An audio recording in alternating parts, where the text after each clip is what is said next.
मुसलमानों से अपील हम करते हैं आपके चैनल के माध्यम से कि मुसलमान जब तक अपनी सियासी क़ुव्वत नहीं बनाएगा, अपनी पॉलिटिकल पावर नहीं बनाएगा, तब तक उसके मसले हल नहीं होने वाले।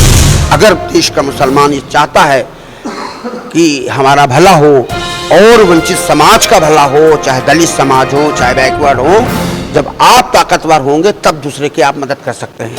हम खुद ही भीख का कटोरा हाथ में लिए तो दूसरे का क्या मदद करेंगे।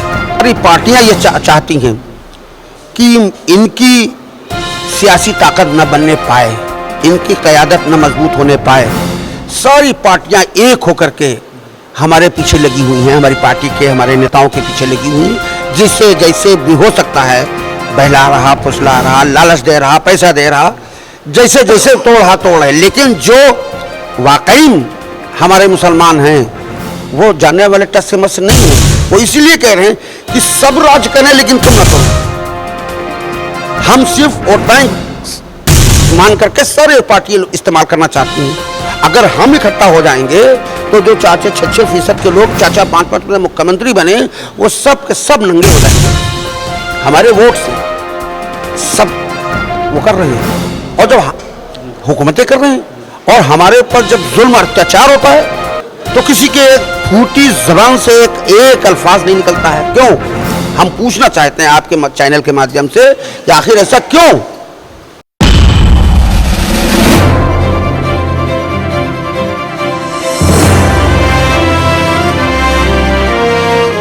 आज़मी टीवी में आप सबका स्वागत है। मैं हूं आपके साथ नदीम। लखनऊ में मस्जिद इत्तेहादुल मुस्लिमीन के पदाधिकारियों और कार्यकर्ताओं की मीटिंग चल रही थी। मीटिंग का मकसद क्या है, मीटिंग क्यों की, इस पर बात करने के लिए हमारे साथ लखनऊ के ज़िला अध्यक्ष डॉक्टर आफ्ताब आलम साहब मौजूद हैं। सर, आपका बहुत शुक्रिया टाइम देने के लिए। हम ये जानना चाहेंगे मीटिंग क्यों रखी गई यहाँ? भाई देखिए, ये पॉलिटिकल पार्टी है और इलेक्शन आने वाले हैं नगर निगम चुनाव के, तो उसकी तैयारी करने के लिए हम जगह जगह मीटिंग कर रहे हैं। आप विधायकी का इलेक्शन था तो अभी एक भी सीट आपकी नहीं निकली और इससे ज़्यादा हुआ ये कि आपकी ज़्यादातर जमानतें जब्त हो गई। देखिए, होता ये है कि ये पॉलिटिकल पार्टी, हम आपसे कहें 150 सीटें चिराग पासवान ने लड़ाया था, एक सीट जीती वहाँ, जबकि हुकूमत में रहे वो, उनके बाप भी रहे पासवान साहब। और बहुजन समाज पार्टी 4 मत में मुख्यमंत्री रही। इसी 2022 के इलेक्शन में उनको सिर्फ एक सीट मिली।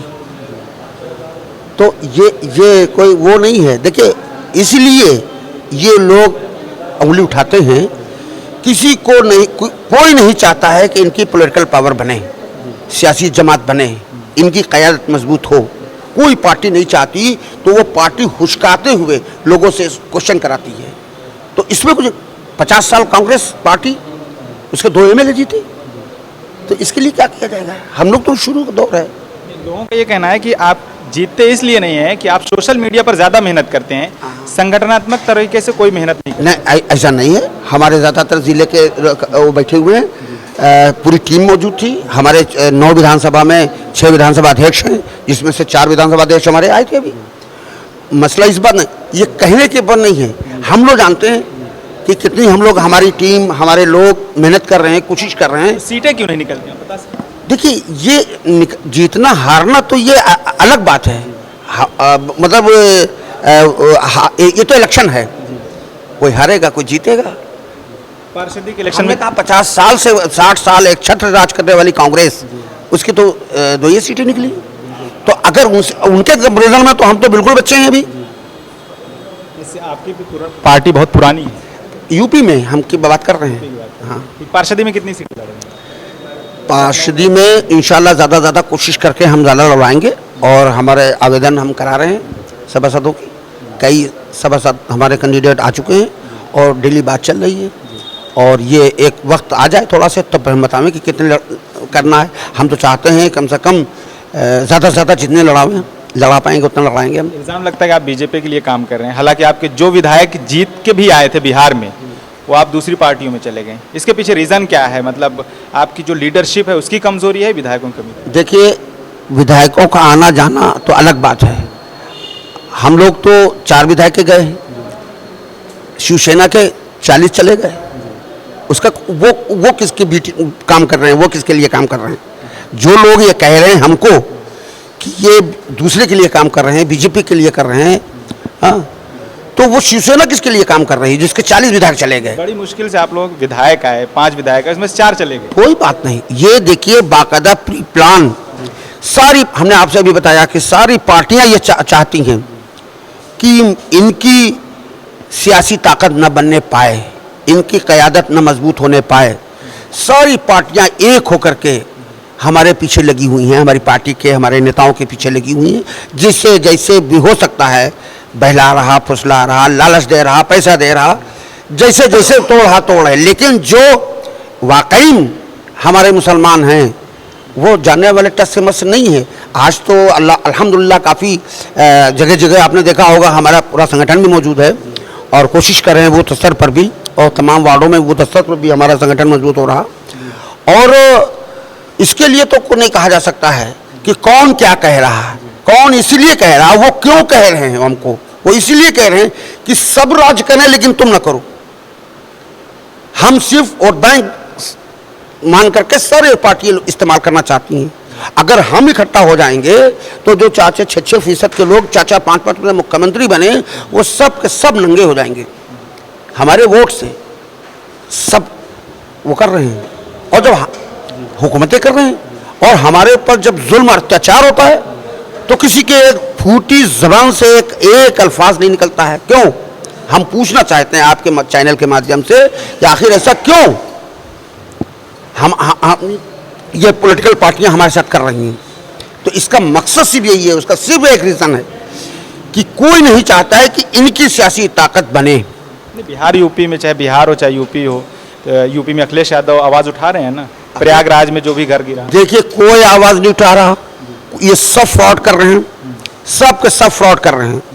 हम ये कहते हैं कि अखिलेश यादव की बात आप कर रहे हैं, अभी फैसल उन्नाव में मारा गया था, उन्नाव में फैसल मारा गया था सब्जी वाला,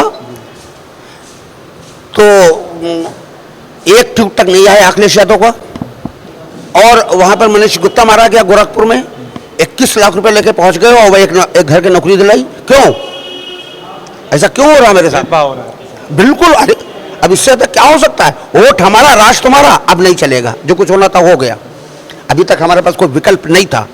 अब असदुद्दीन ओवैसी साहब आ गए हैं, मजलिस इत्तेहादुल मुस्लिमीन आ गई है, इंशाअल्लाह हमारा नौजवान एक एक फर्द इसमें कुर्बानी देने के लिए तैयार है और खड़ा है रोड पर। आज ही की खबर है, बाराबंकी में असदुद्दीन ओवैसी साहब का पुतला नजर आतिश किया गया, जलाया गया। ये तो सियासत में चलता है, ठीक है। उनकी उभरती हुई ताकत को कोई बर्दाश्त नहीं कर पा रहा, लिहाजा हर एंगल से उनको दबाने की कोशिश की जा रही है। उनके हौसले को, उनके जज्बात को, उनके इरादे को कुचलने की कोशिश ये पॉलिटिकल पार्टियां कर रही हैं। जिस तरीके से यूपी में नाम बदलने का एक सिलसिला चल रहा था, उसी तरह से उद्धव ठाकरे ने नाम चेंज कर दिया औरंगाबाद का, आपके हैदराबाद, जहाँ से आपके सांसद हैं इम्तियाज अली। नहीं, वहाँ अभी नहीं हुआ। नहीं, साइन क्या है? और उद्धव ठाकरे ने कर दिया। नहीं, वो कर दिया होगा। अब वो नाम बदल के तो देखें, वहाँ पर इम्तियाज अली ने कहा है, उनके स्टेटमेंट देख लीजिए आप। नहीं होगा, इतना आसान नहीं होगा, इतना आसान नहीं होगा। और आप अभी ये बता रहे हैं कि ये पार्टी लड़ने से और ये हो जाता है वो हो जाता। हम आपसे ये पूछना चाह रहे हैं कि हमारे 2 MLA तो हैं महाराष्ट्र में, एक मुसलमान के ऊपर FIR नहीं हुई किसी मसले में, नुपुर शर्मा के या चंदेल या किसी घटना के बारे में एक मुकदमा नहीं कायम हुआ। 36 मुसलमान MLA हैं यहाँ पर, सब गूंगे बहरे बैठे हुए हैं। ये क्या है? तसुब नहीं, ये वहाँ के गुलाम हैं, वहाँ पर ये मजबूर हैं, बोलना चाहते भी तो नहीं बोल पाते हैं। जब आप चुनाव लड़ते हैं तो क्या आप लोगों को समझा नहीं पाते? लोग समझ नहीं पा रहे हैं आपकी बात? बिल्कुल समझ रहा, लोग समझते हैं और समझाने की। वोट क्यों नहीं देते? देंगे वोट। देखिए होता ये है कि हम लोग छोटी पार्टी हैं और उन लोगों के पास धन और दौलत की कोई कमी नहीं है। आयन मौके पर वो पैसे से, लालच से, ये करके वो करके ये समझाने के में कामयाब हो जाते हैं कि सब बीजेपी से जीत जाएगी, हमें अगर वोट नहीं दोगे बीजेपी जीत जाएगी। और हम लोग इससे 2022 के इलेक्शन में कहते रहे कि बीजेपी 2017 में कांग्रेस पार्टी, समाजवादी पार्टी मिलकर लड़ी थी, बीजेपी 325 सीटें ले आई थी। 2019 में पार्लियामेंट के इलेक्शन में बहुजन समाज पार्टी, समाजवादी पार्टी मिलकर लड़ी, 73 सीटें बीजेपी ले आई। हमने कहा आज इस 2022 के विधानसभा चुनाव में हमने आवाम तक बात पहुंचाई कि अलग अलग सब लड़ रहे हैं, दीवारों पे लिखा है बीजेपी पावर में आ रही, लेकिन चंद मुसलमान गुलाम टाइप के जो हैं, जो खरीद फरोख्त करने वाले लोग हैं, वो कौम को गुमराह किया उन्होंने पैसे के बदौलत, ताकत के बदौलत, डर के दिखा करके, बीजेपी का डर हवा दिखा करके वो गुमराह करने की कोशिश करते हैं और वो लोग गुमराह भी होते हैं। आप सपोर्ट करते हो भी तो नहीं जीत पाता। आजमगढ़ में आपने गुड्डू जमाली को सपोर्ट किया, आपकी पार्टी ने, देखिए तो आजमगढ़ में भी धार देखिए सपोर्ट करना न करना हमने नहीं लड़ाया। सपा इल्जाम लगा रही है कि गुड्डू जमाली को जैसे हारे जिसको आपने सपोर्ट किया। नहीं तो हम समाजवादी से पूछिए कि आजमगढ़ में किसकी वजह से हारे हो, वो बताएंगे अखिलेश यादव। बताते हैं गुड्डू जमाली को जिसको आजमगढ़ में नहीं, रामपुर में किसके वजह से हारे?